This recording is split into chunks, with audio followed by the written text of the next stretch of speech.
come on. Come on now. All right, come on now. See. A little bit of peace. A little bit of togetherness. That's what hip hop is all about. We want to get speedy. And listen. By testing God. It's testing God. It's testing God. You saw him go out. Let me turn over to you. You want to see something from me, man? Do me a favor. Just a little taste. Just a taste. Come on, baby. Come on. Just a taste. Hey, come on, big. Let me just a little bit. Just a little bit of something. Come on. Hey. Come on. Hey. Come on. Dance the boogie. Dance the boogie. Dance the boogie. Dance the boogie. Dance the boogie. Dance the boogie. Come on. Dance the boogie. Dance the boogie. Dance the boogie. Dance the boogie. Dance the boogie. Dance the boogie. Dance the boogie. Dance the boogie. Dance the boogie. Come on, hands up. All that old stuff. Come on now. Give me some big space.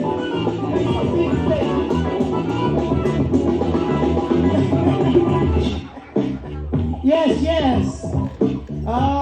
Little bit of funk, huh? Y'all gonna make me do my one rhyme again. Y'all sit there like y'all don't want to get it and participate. All right? Come on now. You the entertainment, you do what you do. Come on. Come on. Yes, Mercedes was there. With the Cold Crush and the Furious and the Funky Four doing their thing.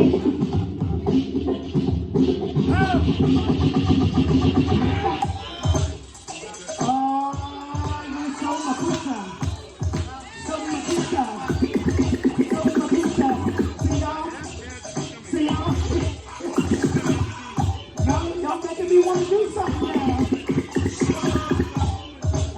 Come on. Oh, no. I'm not gonna be dancing. Come on. Come on, y'all. Mama Bakusha. Back when it was fun. There was no cruise. We beefed on the dance floor.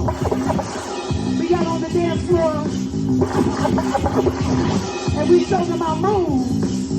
But there were not only B-boys, there were B-girls as well. We can't leave them out. My girl Shy Rock was a B-girl before she was the MC. Dance floor, come on now. Beat up. Come on, y'all. Clap your hands. Come on. Beat up. Come on.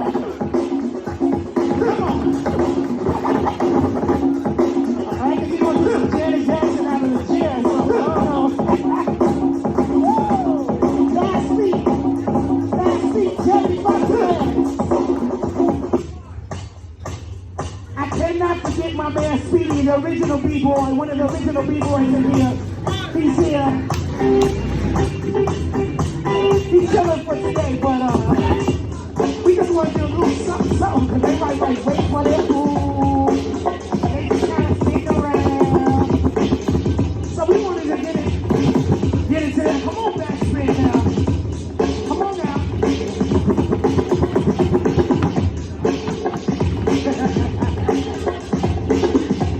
Now one thing,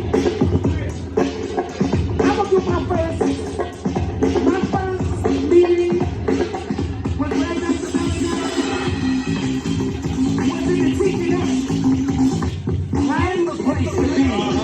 Since 1993, we are the record makers and the record breakers. And we are here to help you do one thing.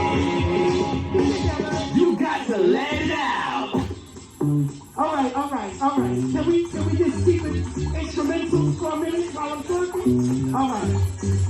That's the first time I met Melle. He was with the Period 5 at the T Connection. And one of the things that I enjoyed about Melle, he stood out from the group. They all came together. They were cohesive and they were creative. put upon. They were the group to beat. They had to move, they had to dance.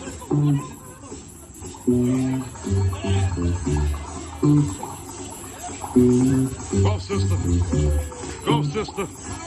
All right, Go, so before you do, I just want to finish. Renee. Hey. When I met Mel, he Renee. taught me the same ladies who were always there. Renee. In a place as a student.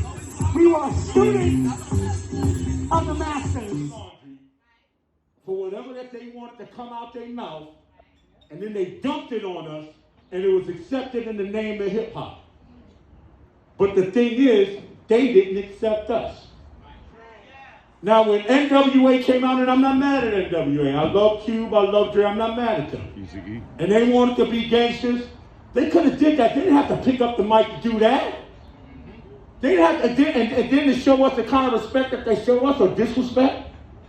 And then 10 years later, when everybody wanted to sell dope, they didn't have to pick up a mic to do that. They could have just sold it like all the other dope dealers. But that's what they did. And then when they did that, look at the respect that we get behind them doing that. Now they rich, all of them is rich and famous. But you don't see them representing no break dancers or having no graffitis. Ain't none of that in the videos. They don't show us that kind of love, right? Mumble rap. Now you don't even have to rap the rap. I see people my age, I said, but they can't rap. You know what they say? Well, you know, Mel, everybody can't rap. Well, I'm glad it ain't brain surgery. Internal containment system. You don't gotta be a brain surgeon to do brain surgery. Worse than Milli Vanilli. You know what I mean? And now, drill rap. Drill. And they dumped that on us. And they definitely don't respect us. How many of these young kids that I've seen, and this is why I'm saying what I'm saying right now. A young kid, he got a mic in his hand, made more money than I ever made in my entire career. And I'm not pocket watching, but it's the truth. He did. And he says, oh yeah, all that music shit aside, because what's going on out in the streets.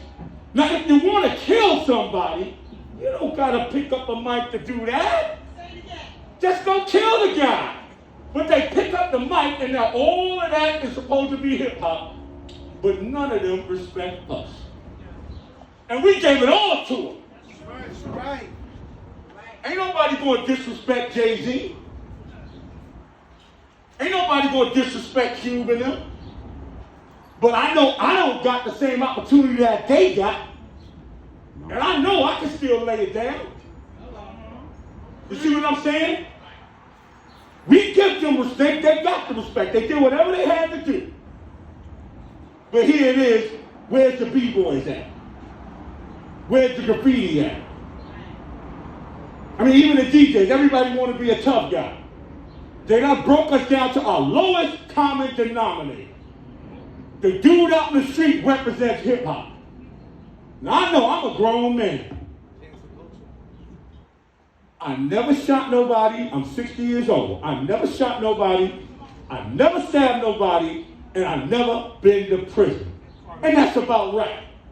And that's what hip-hop really, it took us away from that. It took us out of the street. So you mean to tell me I've been doing this for 40 years and to watch all of these kids, and some kids I even know, you a young kid. I was going to slap the taste out your mouth because you were disrespecting your mother. Now all of a sudden you are a gangbanger? And then they pick up the mic, oh yeah, we rappers. And this is where I'm officially going to separate myself from all of that, because that's going to be my mission for this year. Hip hop has to separate ourselves from bullshit. So now, y'all can post this however you want to post it, and I'm just saying, and y'all going to be upset. You're not a rapper. You're not. You can't be, because you don't want that. If God bless you to put that mic in your hand, listen, everybody ain't got to be Martin Luther King, because I know I'm not. But you ain't got nothing to say? You ain't got nothing to say? WAP is an important record, and there's nothing wrong with the record, but you're going to tell me that shit is important? That's as important as a message and everything else? You think people are just as important as Rakim and us? It can't be. They destroyed us. It's over. They destroyed the street. 400 shootings over one July 4th weekend. 400 across the country. Really awful. We need New York City back. You know what?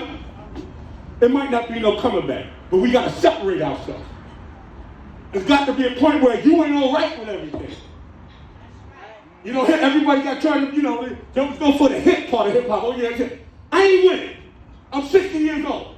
I don't understand how somebody could just, you come outside and you want to kill somebody. We supposed to be trendsetters, New York doing Chicago. What the hell? What? How do you get to be an op? I mean, I don't get it. And I'm not going to get it, but this is one thing I do know. Y'all are not rappers. You want to be something and you using hip-hop to do it. You want to be a drug dealer, you use hip-hop to do it. You want to be a gangster, you use hip-hop to do it. But you're not a rapper. You're definitely not a rapper. And that's my vendetta for this year. To separate myself from all the things and elements of what they call hip-hop. To separate myself from that. You got the greatest of all, they say the greatest of all time is 50 guys. Now I know I'm the greatest of my time, but there's so many great rappers that my time don't even count. It don't count. And we're like, oh, no. But you know what? And this is going to be the last thing that I'm going to say. I said to myself, because I'm in the twilight of my career, it don't matter. Whatever I'm going to do, me and Simone had to say, why don't you work? I don't have to work no more. I did my work 40 years ago. The only thing, and I know that I'm blessed. I'm way blessed than a lot of people could ever be blessed. Way blessed. And the only thing that I have to, Lord, you stand me next to them, and they're going to see what it is. They're going to see the man.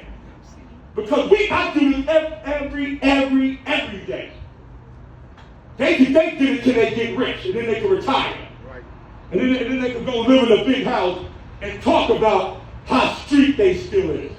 And when you're out, you're out. You're going to come back. You don't want to come back. I wouldn't even want you to come back around here. You see what I'm saying? Yes, sir. But our thing is, we got to make sure them little kids don't follow the same path as these weirdos right here. That ain't rappers. You're not a rapper. Now you can get mad, and I could be an op.